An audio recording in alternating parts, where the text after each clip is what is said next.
Deməli, A və B məntəqələri arasındakı məsafə 500 metr idi. Final mərhələsində vəsiqə qazanan 8 iştirakçıdan 3-ü yeniyetmə olmuşdur.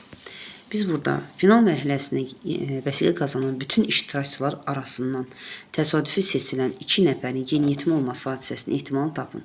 Ümumilikdə 8 nəfər vardı və bunlardan 3-ü yeniyetmədir. Və biz 8 nəfərdən ikisi seçildiyi üçün, yəni 2 yeniyetmə, mümkün hallar olacaqdır. 8-dən 2, kombinezon 8-dən 2-ni hesablayaq, 8 faktorial bölünsün, 8 çıx 2, 6 faktorial vurulsun 2 faktorial. Deməli, bu da eləyir, 7 vur 8 bölünsün 2, cavab da olur 28.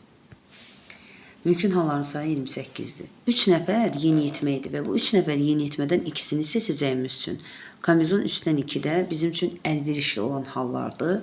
Əlverişli hallar sayını da hesablasaq 3 faktorial bölünsün 3 çıxılsın 2. 1 faktorial vurulsun 2 faktorial. Yəni, o da 1 faktorial vur 2 faktorial. Bu da bizə verir sadəcə 3.